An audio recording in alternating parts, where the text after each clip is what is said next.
The man who fixes things walks into a broken future. The TARDIS did not like Night City. It made that displeasure known the moment it arrived.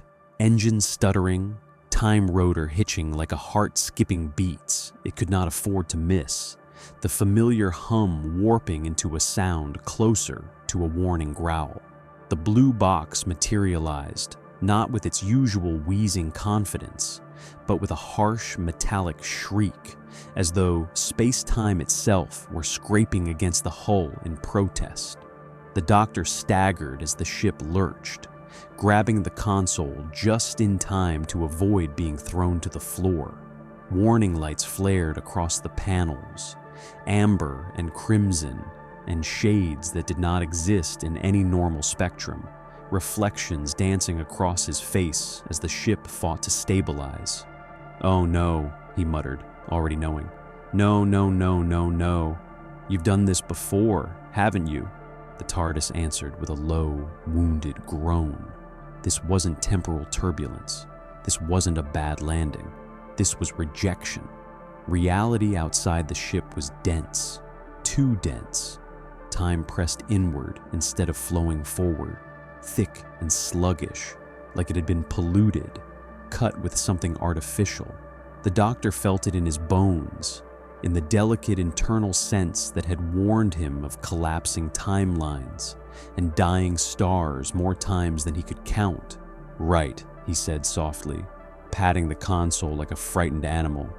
"We'll be gentle, in and out, little look around, no touching."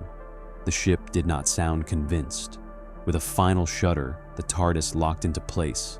Silence followed, but not the comfortable silence of arrival. This was a silence full of static, humming faintly beneath perception, like a million machines whispering secrets to no one who cared. The doctor straightened his coat out of habit, adjusted his bow tie with fingers that trembled just slightly, and approached the doors. The wood was cold, not physically cold, emotionally so, like the handle of something that had never known warmth. He opened the door and stepped into Night City. The sky was wrong, not alien, wrong in a far more offensive way. It was human-made wrong, layered and scarred and stitched together with pollution, holograms, and light that never quite reached the ground. Neon bled across the clouds, advertisements larger than nations, screaming promises of pleasure, power, escape. The air tasted metallic, ozone, oil, burnt circuitry. Sound crashed over him in waves, engines, gunfire, laughter too sharp to be real laughter, music pulsing like an arrhythmic heart. The city did not breathe. It consumed. The doctor stood still as people rushed past him, eyes flickering with implanted light, limbs gleaming with chrome, faces half human, half interface. No one looked twice at the strange man in a battered coat, stepping out of a blue box in an alley between a noodle stand and a flickering braindance parlor. That worried him more than screaming would have. "Oh," he whispered, "you've normalized the impossible." His sonic screwdriver hummed to life, its tone faltering almost immediately as it tried to read the environment. Data poured in, fragmented and hostile. The readings made his heart stutter. Time here wasn't broken. It was commodified. Neural implants fed predictive algorithms straight into human perception, compressing decision-making into fractions of seconds. Memory was edited. Sensation was sold. Identity was modular. The future hadn't arrived organically. It had been installed. The doctor's face tightened, not in fear, but in something closer to grief. "You didn't get here by accident," he murmured. A gunshot cracked nearby. Then another. A scream followed, short, sharp, cut off too fast. The doctor turned toward it instantly. Of course he did.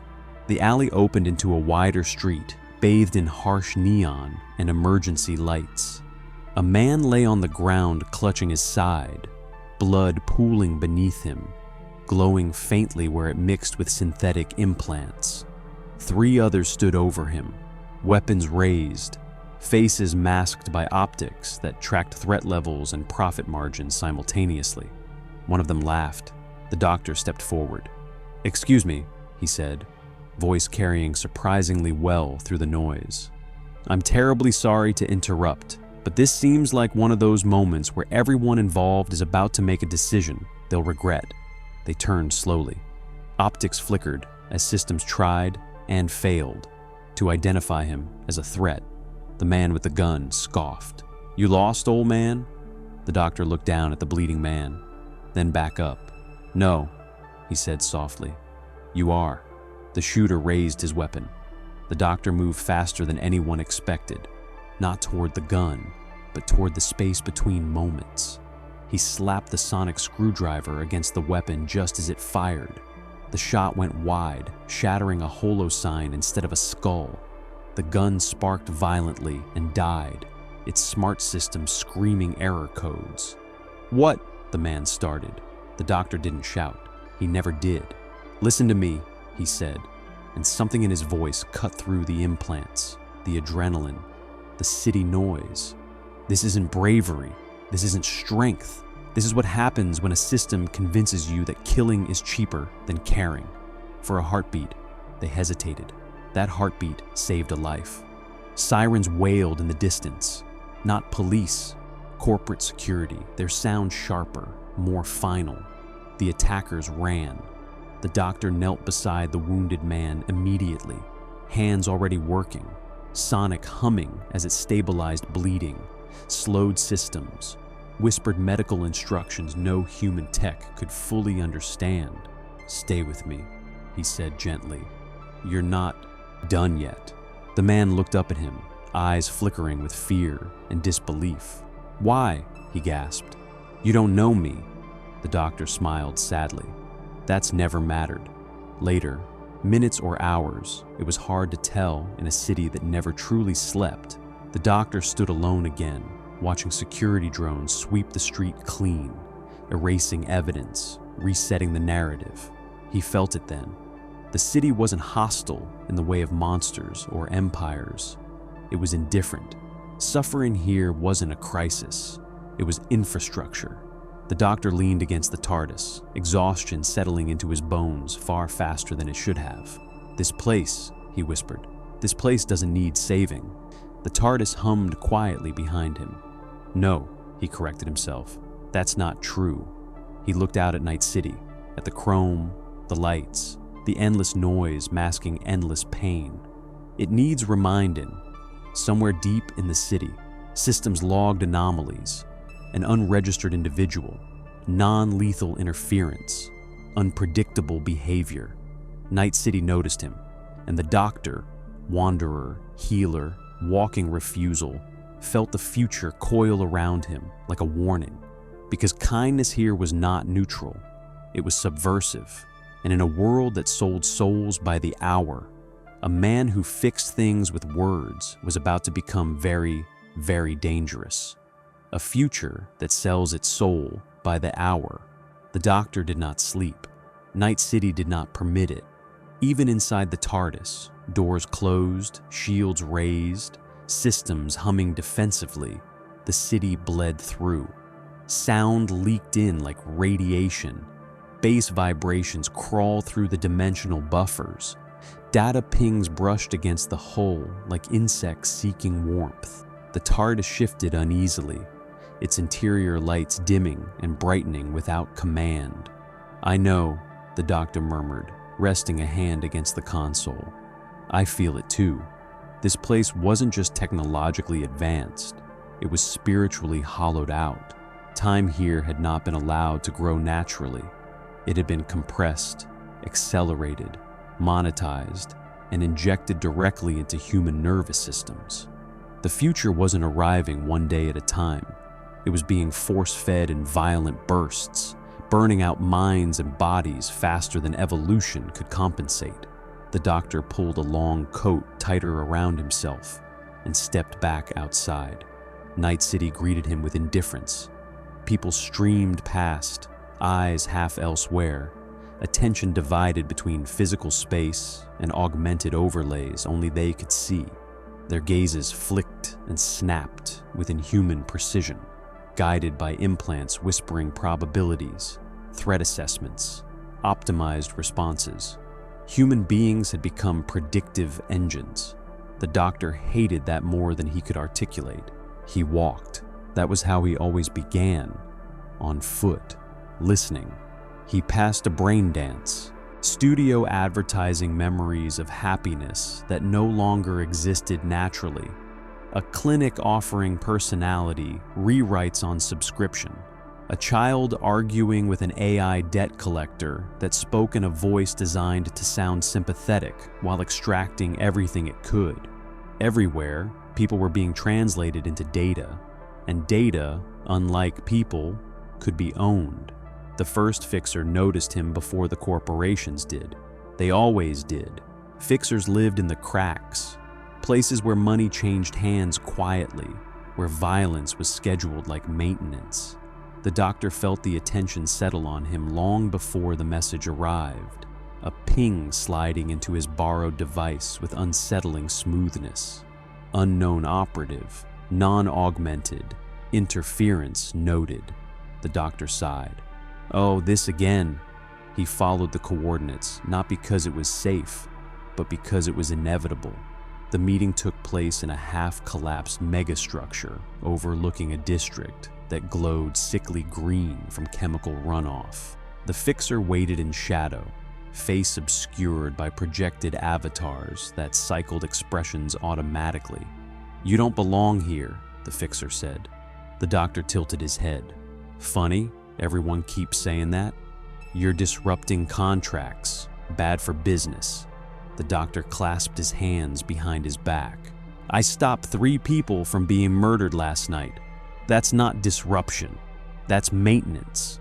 The fixer laughed, a sound filtered and artificial. "People get murdered every minute here." "Yes," the doctor said softly. "That's the problem." Silence stretched. "You don't take money," the fixer continued. "You don't kill. You don't run chrome. What are you?" The doctor met the shifting holographic gaze. "A reminder," he said. The fixer's amusement vanished. "You think you're better than us?" "No," the doctor replied. "I think you're being lied to." The fixer systems flared briefly. Anger, threat assessment, escalation pathways lighting up. "You keep doing this," the fixer said, voice hardening, "and someone will put a bullet through you." The doctor smiled, not kindly, not cruelly, but sadly. "They will try." He turned and walked away. The fixer did not follow, but the message traveled. By morning, the corporations had noticed, not because of deaths, there were fewer of those actually, but because of inefficiency. Gigs stalled, violence resolved without expenditure, assets failed to perform as projected. In Night City, that was unacceptable. Arasaka Analytics flagged a pattern: non-lethal interference, localized temporal anomalies, electronics failing in ways that didn't match sabotage or malware. Netwatch ran deeper scans and found something that made their specialists uneasy. The interference wasn't hacking, it was conversation. Systems were being talked out of failure states. Neural feedback loops calmed. Weapons locked themselves down mid-use as if reconsidering. That should not have been possible. Militech called it a glitch. The doctor called it listening. He encountered a netrunner that afternoon, collapsed in an alley, implants overheating, eyes locked in a seizure of unfiltered data. The doctor knelt immediately, sonic humming as it dampened the feedback storm. The netrunner gasped as consciousness returned.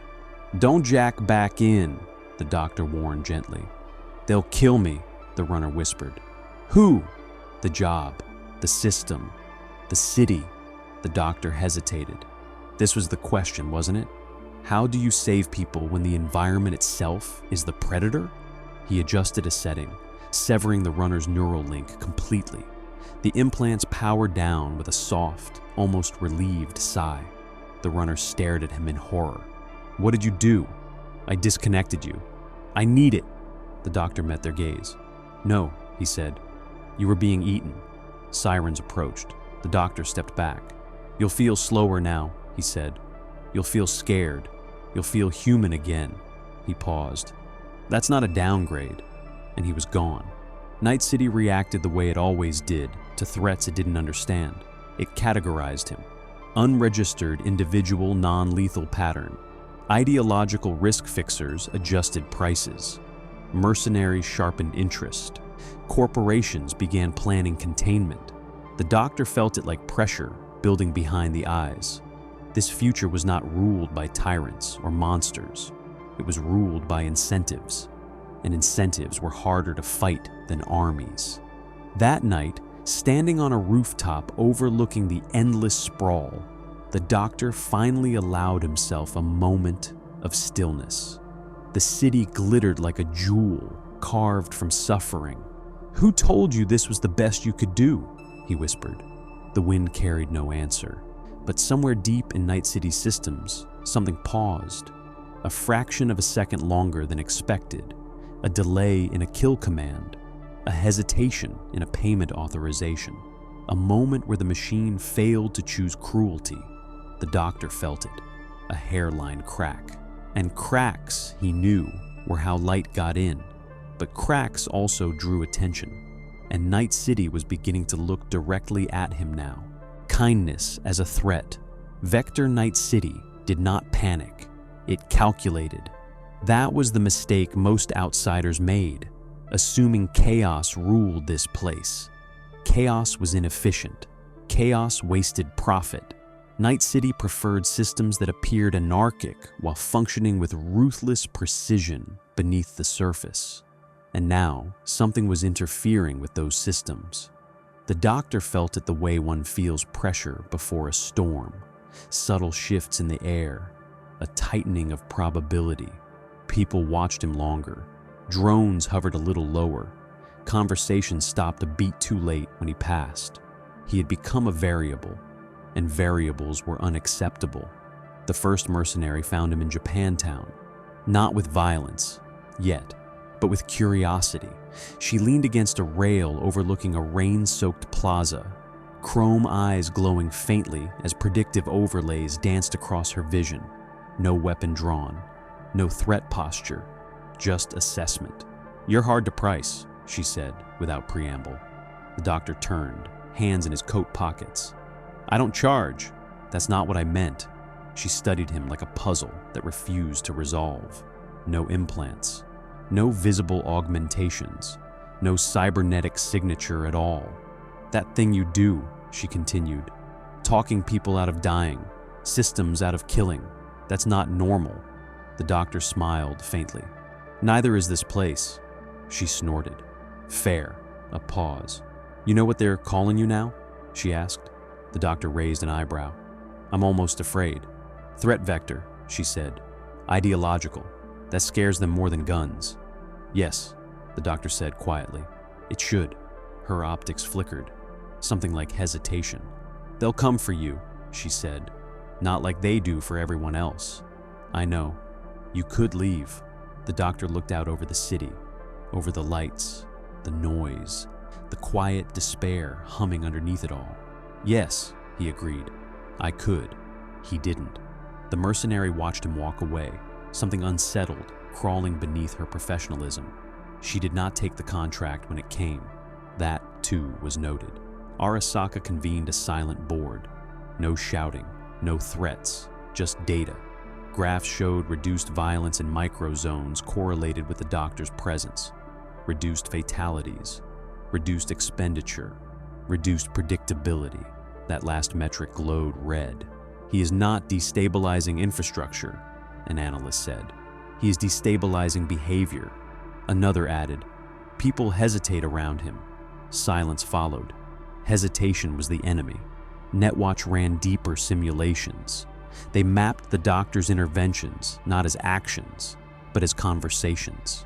Words changed outcomes. Outcomes rewrote probabilities. Probabilities altered futures. This man did not fight the city. He infected it with choice. A Netwatch director leaned back slowly. "He makes people feel seen," she said. "Yes," someone replied. And that makes them unpredictable. The order went out shortly after, not to kill him, to discredit him. The city's feed shifted, stories surfaced, carefully edited, selectively framed, incidents where violence followed places the doctor had been, mercenaries he had spared later committing crimes, systems he had interfered with collapsing days later in unrelated disasters. Correlation dressed up as causation, the doctor noticed immediately, not because the city hated him, because it was afraid of him. He stood in an alley watching a holoscreen replay distorted footage of his own silhouette as a voiceover spoke gravely about unintended consequences. "Oh," he murmured, "that's clever." A brick shattered the screen. The doctor turned. A young man stood trembling, rage and exhaustion fighting for dominance in his posture. "You said it would help," the man snapped. "You said things could change." "I said they could," the doctor replied gently. "Not that it would be easy." "My brother's dead," the man spat. "Shot by someone you let go." The doctor closed his eyes for half a second. When he opened them, the centuries showed. "I didn't let anyone go," he said softly. "I refused to decide who deserved to die." The man laughed bitterly. "Same thing." "No," the doctor said. "It isn't." He stepped closer. "This city teaches you that violence is inevitable, that mercy is weakness, that survival requires cruelty." The doctor's voice lowered. "That's the lie." The man's hands shook. "You don't get it," he whispered. The doctor nodded. "You're right," he said. "I don't get to stop your pain. I only get to refuse to add to it." Sirens wailed in the distance. The man backed away, uncertain, angry, confused. The doctor let him go. That, too, was noted. The first attempt on his life came that night. A sniper, corporate grade, silent round designed to disrupt neural activity before impact. The doctor felt the future tilt and stepped aside a fraction of a second before the shot tore past his head and shattered a wall behind him. He looked up calmly. "Hello," he called. The sniper fired again. The sonic screwdriver chirped once. The rifle locked, overheated, and fused its internal components into useless slag. The doctor didn't chase the sniper. He didn't need to. The message traveled faster than fear. Night City escalated. Fixers issued quiet contracts. Mercenaries tested boundaries. Netwatch increased surveillance density around him to levels usually reserved for active war zones. The doctor responded by doing the most dangerous thing possible. He kept helping. He talked down a cyber psycho on the verge of meltdown. He shut down a braindance ring selling recorded suicides. He rewired a clinic's AI to forgive debt. Small things, intolerable things, because they worked. And every time they worked, the city's narrative cracked a little more. Standing on a rooftop at dawn, the doctor felt the weight of it settling in. This wasn't like Daleks, or Cybermen, or gods demanding worship. This was a future that had quietly decided cruelty was optimal, and that was harder to fight than evil. He rested his hands on the cold metal rail and looked out over Night City. "You're not broken," he whispered. "You're scared." The wind carried his words nowhere, but somewhere in the city, a gun stayed holstered. A deal fell through. A mercenary hesitated, and that hesitation rippled. The doctor felt it and sighed. "They're going to try something bigger," he said to the empty sky. The city listened and prepared. When the system tries to cut out the Dr. Night City did not lash out. It isolated. That was the difference between rage and control, between panic and protocol. When something threatened the system, you did not confront it openly. You cut it off, surrounded it, starved it of relevance until it stopped mattering. The doctor felt the shift before it became visible. His sonic screwdriver stuttered mid-scan, its hum flattening into static. Public networks delayed by fractions of a second too long. Doors that should have opened hesitated. then required manual override. The city was not attacking him. It was pretending he wasn't there. "Oh," the doctor murmured, watching a payment terminal refuse to acknowledge his presence. "That's new." Netwatch had initiated containment. Not a lockdown. Too obvious. This was softer, more elegant, the kind of strategy that erased dissidents by turning them into ghosts. His biometric profile vanished from public systems. Cameras blurred him automatically. Facial recognition returned errors. AI-guided security treated him as environmental noise, filtering him out like static. To Night City's infrastructure, the doctor had become irrelevant, which meant he was about to become very dangerous. The first real consequence came when someone needed him, and the system decided he was not allowed to arrive. A distress call echoed faintly through unsecured channels, raw and panicked. A Ripperdoc clinic in Santo Domingo. Corporate repossession squad. Hostages. The doctor ran, and every intersection stalled him. Crosswalks froze, doors locked, transit systems rerouted. Autonomous vehicles slid into his path with mechanical indifference, forcing him to detour again and again. The city was delaying him. The doctor's breath came faster, hearts hammering in his chest. "This isn't protection," he said aloud. "This is execution by bureaucracy." He reached the clinic too late. Smoke poured from the doorway. A drone hovered overhead, recording compliance footage. Bodies lay inside, not many, just enough. The doctor stood very still. He knelt beside a body, fingers brushing cooling skin, sonic humming uselessly now. "I'm sorry," he whispered, not just to them, but to himself. The city watched and learned. Arasaka observed the results with professional satisfaction. Containment was working. The doctor's influence dropped. Intervention windows narrowed. Public trust eroded as his absence coincided with violence. The narrative wrote itself. "He doesn't solve anything," the feeds murmured. "He shows up too late. He makes promises reality can't keep." The doctor became a cautionary tale. That hurt more than bullets ever could. Netwatch escalated quietly. They traced the source of the anomalies not to code, but to context. The doctor wasn't hacking systems. He was exploiting loopholes in logic, edge cases no one had considered because no one else thought that way. So Netwatch did the unthinkable. They updated the city's moral architecture. AI decision-making trees recalibrated. Non-lethal outcomes deprioritized. Mercy flagged as inefficient.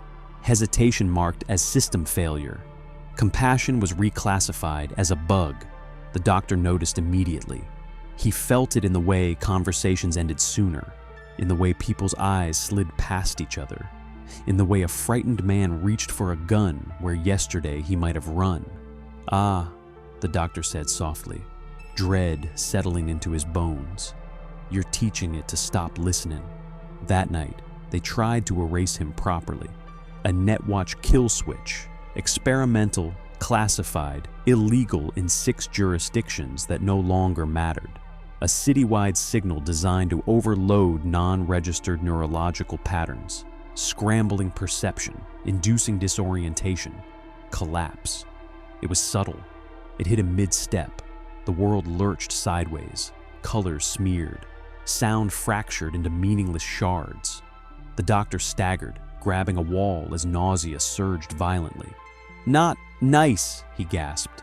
This wasn't poison. It was exclusion. His brain simply wasn't supposed to exist in this configuration of future humanity. The signal didn't attack him directly. It told reality he didn't belong. The doctor laughed weakly. "Oh, you clever, clever people." He forced himself upright, leaning heavily on the TARDIS exterior as systems inside flared in alarm. The ship shuddered, shields flaring instinctively. "I know," he whispered, pressing his forehead to the warm blue wood. "I know it hurts." The signal spiked again. The doctor dropped to one knee. This time, he did not get up alone. A hand grabbed his arm. human, unaugmented, shaking. "Hey," a voice said. "You're that guy, the one who talks." The doctor looked up, vision swimming. A woman stood there, scarred, tired, alive. Someone he'd helped days earlier. Someone the city had failed. "They're trying to kill you," she said unnecessarily. "Yes," the doctor replied faintly. "That happens." "Then let's move," she snapped, hauling him upright with surprising strength. Others appeared. A netrunner he'd disconnected, a merc who'd refused a contract, a clinic worker who'd watched him save someone without asking for anything. People the system had written off. They shielded him, not from bullets, but from invisibility. They blocked cameras manually, jammed drones with jury-rigged tech, slowed the signal spread long enough for the TARDIS to compensate. The doctor watched them, awe cutting through the pain. "You didn't have to do this," he said. The woman laughed bitterly. "Yeah, we did." Inside the TARDIS, the doctor collapsed against the console, system screaming as the ship fought to counteract the signal. Time Rotor flared violently, bathing the room in impossible light. "Okay," he breathed. "Okay, you want to cut me out of the system." He straightened. "Let's talk about your system." Netwatch never realized how close they came to catastrophe. The doctor didn't hack them. He introduced doubt, a tiny recursive loop in the decision architecture, a question without an answer, a paradox designed not to crash systems, but to slow them, just enough. Every time the city tried to decide whether to act, a fraction of a second stretched, just long enough for human choice to reassert itself. The kill switch faltered, containment weakened, the city blinked, and in that blink, the doctor stood again. By dawn, the system declared the anomaly unresolved. The doctor walked the streets openly now, no longer invisible, but unmistakable. People looked at him, not with awe, not with fear, with recognition. Night City had tried to erase him. Instead, it had revealed him. The doctor stood beneath flickering neon, exhaustion etched into every line of his face, and felt the truth settle in his chest. "They're not going to stop," he said quietly, because now this wasn't about control. It was about precedent, and the city knew it had almost lost. The day-night city tried to choose. Night City woke up with a headache, not the sharp, violent kind that came from gunfire or implants misfiring, but a dull, systemic ache, like a machine that had been running at unsafe tolerances for too long and had finally been forced to slow. Systems lagged by imperceptible fractions. Authorizations took an extra heartbeat. Automated violence hesitated just long enough to feel uncertain. The city did not like uncertainty. The doctor felt it the moment he stepped outside the TARDIS. The air seemed heavier, saturated with potential, as if every street corner were waiting for a decision it didn't want to make. Neon signs flickered between messages. Drones hovered without moving, their pathfinding algorithms looping quietly. "Ah," the doctor murmured, "you're thinking." That was dangerous. Arasaka noticed first. Their analysts flagged cascading micro-delays across civic infrastructure. Nothing catastrophic, nothing actionable. But everywhere, systems were taking longer to commit. Risk models began returning probabilities instead of certainties. In Night City, certainty was currency. Netwatch ran diagnostics and found the paradox embedded deep in the city's moral logic, an unanswerable question threaded into decision trees designed for optimization, not reflection. Is this necessary? The system could not resolve it. Every violent outcome required justification now. Every lethal choice demanded a reason beyond profit, efficiency, or precedent. Netwatch panicked. Arasaka did not. They understood immediately. The doctor had not broken the city. He had given it a conscience. The first visible consequence came in Corpo Plaza, a routine execution, corporate enforcement against a non-compliant contractor. Cameras were in place. Drones hovered. The narrative had already been written. The trigger command stalled. A second passed, then a third. The crowd noticed. Whispers rippled through augmented feeds. People stopped pretending not to watch.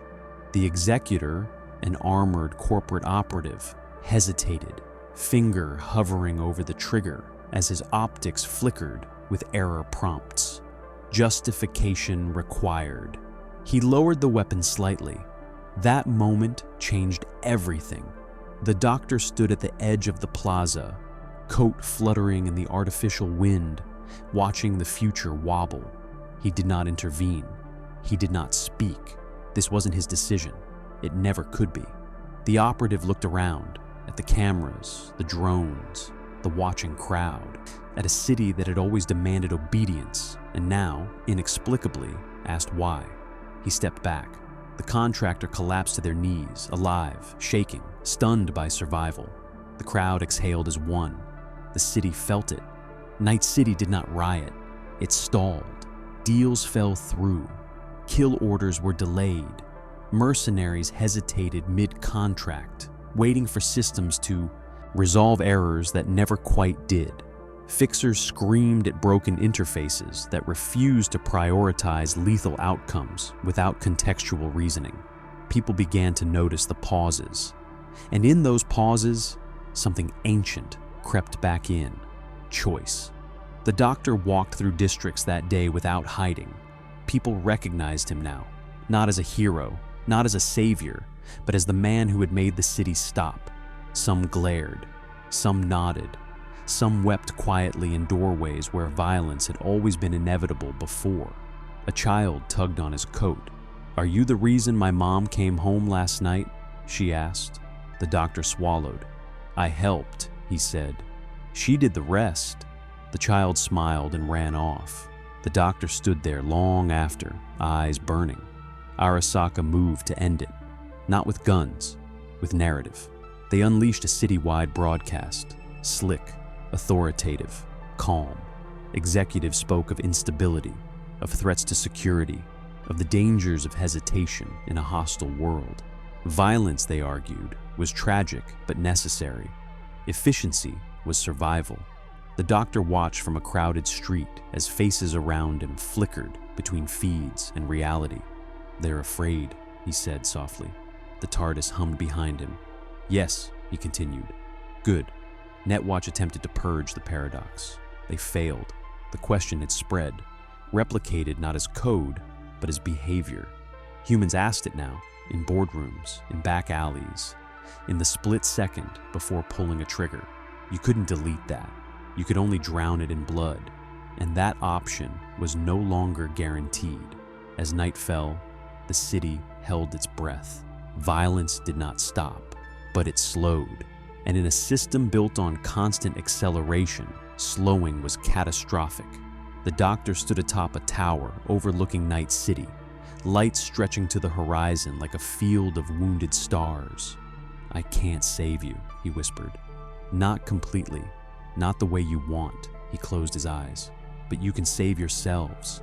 The city answered not with words, but with hesitation. And for the first time in its brutal history, Night City tried, truly tried, to choose something other than inevitability. It did not succeed everywhere, but it succeeded somewhere, and that was enough. Far below, a mercenary walked away from a contract. A corporate AI rerouted funds to compensation instead of suppression. A gun stayed unfired. The doctor felt it ripple outward, fragile and imperfect and real. His work here was nearly done. The doctor does not fix Night City. The doctor knew when it was time to leave. He always did. Not because the danger was gone. Night City would never allow that, but because the shape of the danger had changed. It no longer curved toward him. It curved inward, folding back on itself, forcing the city to confront something it had never planned for: responsibility. That was far more terrifying than any alien invasion. Night City did not become kinder. Not really. People still died. Corporations still exploited. Gangs still ruled corners of concrete and neon where law had never reached. The machinery of cruelty did not dismantle itself simply because it had been asked to explain why it existed, but the machinery hesitated. And in systems built to run without pause, hesitation was a fracture. The doctor walked the streets one last time, coat brushing against crowds that parted instinctively now. Not in fear, but in recognition. He passed clinics where debt warnings had been quietly reduced, districts where corporate patrols waited longer before firing, alleys where violence ended with threats instead of bodies. Small things, almost invisible. But the doctor had learned long ago that universes did not turn on grand gestures. They turned on margins. He stopped outside a braindance parlor, shuttered for the first time in years. A handwritten sign hung crookedly in the window. Closed. Don't feel right anymore. The doctor smiled sadly. That's how it starts, he whispered. Inside the TARDIS, systems hummed as power stabilized at last. The ship had healed enough to leave, but not without complaint. The console lights glowed softly, warmer than before, as if relieved. You hate this place, the doctor said, resting a hand against the controls. The TARDIS answered with a low, thoughtful hum. Yes, I know. Me too. He hesitated before throwing the lever, because leaving was the hardest part. It always meant accepting that some wounds would remain open. Outside, Night City prepared its explanations. Arasaka reframed the delays as temporary inefficiencies. Netwatch quietly rolled back the most aggressive containment protocols. Fixers adapted, as they always did, learning how to sell violence in a world that now asked questions. The city told itself it had won. That was fine. Victories were less important than scars.